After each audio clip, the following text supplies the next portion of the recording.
Mr. President, earlier today I was proud to join my colleagues in witnessing the inauguration of President Joe Biden and Vice President Kamala Harris on the west front of the United States Capitol. I remembered as I walked away from that inauguration ceremony the experience I had 4 years ago. There was a luncheon. Traditionally, there is a luncheon given for the new president and vice president, and that luncheon was my first opportunity to meet President Donald Trump. I had never met him before. And I went up to him at the head table and I introduced myself and said, I just want to tell you that I'm working in the United States Senate for the DREAM Act. I believe that these dreamers deserve a chance to become part of America's future. President Donald Trump, minutes after having taken the oath of office, said, Senator, don't worry about those young people. We'll take care of them. That was my first conversation with President Trump. What transpired afterwards is a matter of record in the history of this country. We know also what happened in this Capitol building just 2 weeks ago. That's why this inauguration was so different. We were battling a deadly virus and possibly a deadly attack by American terrorists. The United States Capitol was as closely guarded as I have ever seen it.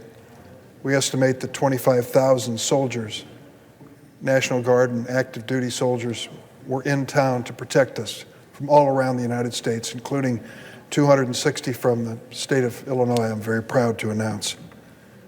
They did their job and did it well.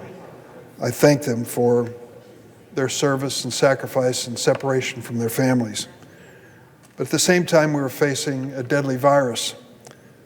In the midst of a global pandemic, today's celebration had to be tempered so that people were safe in where they sat and where they gathered. President Biden and Vice President Harris understand that our nation faces a unique set of circumstances. They also understand that we are a unique nation. What makes us special is that people from all over the world come to our shores to become Americans, not because of their race or ethnicity, but because they embrace America's values. Never before in American history have those ideals been tested as they have been in the last 4 years. A hallmark of the former administration was a relentless attack on immigrants. One of the main targets were the very dreamers that I spoke to President Trump about. Young immigrants came to the United States as children. Mr. President, I ask the Senate be called to order. The Senate is not in order. Please take your conversations elsewhere.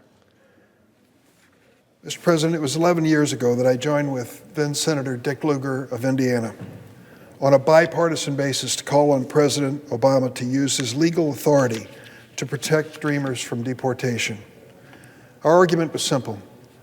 These young people were brought to the United States as children. Their parents made the decision to come here. They grew up here, went to school here, pledged allegiance to that very flag every day in their classrooms, and believed they were part of this country. Usually sometime in their teenage years, their parents sat down with them and told them the grim reality. They have no country, not the one they left, nor the one that they currently live in. And so I introduced legislation 20 years ago, the DREAM Act, in an effort to give them a chance to earn their way to legal status and citizenship. But I've been unable to enact that into law in both the House and the Senate in any given year. I've been stymied and stopped by the filibuster too many times. But President Obama knew that. When he was a senator here, before being elected to president, he was a co-sponsor of my DREAM Act. So I knew where his heart was, and I appealed to him. Could he do something? And he did. He created DACA.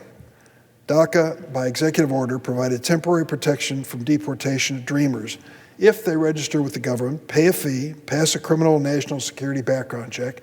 They could have a temporary right to work here in the United States and be free from deportation. More than 800,000 dreamers came forward with President Obama's DACA. DACA unleashed the full potential of these dreamers who are contributing to our country this very day as soldiers, teachers, business owners. In the midst of the COVID-19 pandemic, more than 200,000 DACA recipients have been characterized as essential infrastructure workers during this pandemic. That wasn't my designation, it was the designation of the Trump administration. Among those essential workers are 41,700 DACA recipients in the healthcare industry: doctors, intensive care nurses, paramedics, and respiratory therapists. Well, on September 5th of 2017, former President Trump repealed DACA.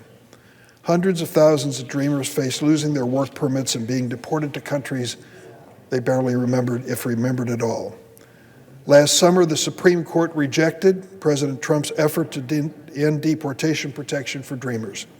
In an opinion by Chief Justice John Roberts, the court held that the president's attempt to rescind DACA was, quote, arbitrary and capricious. Today, in one of his first official acts, President Joseph Biden signed an executive order to restore DACA. I am eternally grateful for President Biden, courage and commitment in keeping his word. Without DACA, hundreds of thousands of talented young people who've grown up in our country cannot continue their work and risk deportation every single day. But the resumption of DACA is just the first step toward long overdue justice for Dreamers. Only legislation passed by Congress can provide a path to citizenship to the Dreamers. I first introduced the Bipartisan DREAM Act 20 years ago, as I mentioned, and I'll continue to do so until it becomes the law of the land. I am honored that I have the chance to serve as chairman of the Senate Judiciary Committee in the 117th Congress. As a child of an immigrant myself, I never dreamed that I'd be blessed with the opportunity to lead the committee that writes our nation's immigration laws. To all of the Dreamers out there, I've told you many times, I've never given up on you, don't give up on me. I'm going to pass the DREAM Act. Over the years, I've come to the floor with the most persuasive approach I can think of to pass the DREAM Act and make it the law of the land. I tell their stories. These stories show what's at stake when we consider DACA and the DREAM Act. It is not a theory. It is not just a law. These are real human lives. Today, I want to tell you about Hina Naveed. She's the 127th Dreamer whose story I've told on the floor of the Senate. Hina was born in Pakistan, came to the United States from Dubai when she was 10 years old, grew up in Fall River, Massachusetts. She sent me a letter, and here's what she said about growing up. I had a pretty typical experience navigating a new country and a new school system. It wasn't until I turned 16 and my peers were getting their permits to drive and their first jobs that I really felt the impact of being undocumented. Hina was an excellent student. High school, she was president of the National Honor Society and Key Club. She graduated as salutatorian of her class, ranked second out of 350 students with a 4.0 GPA. She received the Outstanding Vocational Student for Health Careers Award and overall Outstanding Vocational Student Award. She went to the City University of New York, College of Staten Island, Associate's degree in Liberal Arts and Nursing, Bachelor of Science in Nursing, studied at CUNY Law School, where she graduated with a law degree, and thanks to DACA, Hina became a registered nurse. She worked as director of health services for a nonprofit community-based organization in New York. Her department provides health care services for children in foster care, many of whom are victims of medical neglect. She's also a member of the New York City Medical Reserve Corps. At the height of the pandemic, she volunteered on weekends at a hospital and at a residential facility with COVID-19 patients. Hina wrote to me about her plans. I want to work on health policy reform at a local and state level in an effort to achieve health quality for all. This pandemic has highlighted health disparities that long existed. I want to be part of making change. I want to see it and experience it. Here's what Hina said about DACA and what it meant to her. DACA has been life-changing. It has allowed me to drive a car, work, achieve fiscal independence, continue higher education, contribute to my community more than I could otherwise. However, it is temporary, and with the benefits it provides, it casts a shadow over my life. I have to plan my life in 2-year increments. Well, let me start by saying thank you to her, to Hina Naveed for her service on the front lines of the coronavirus pandemic. All of us are in awe of our healthcare heroes. She is an immigrant healthcare hero.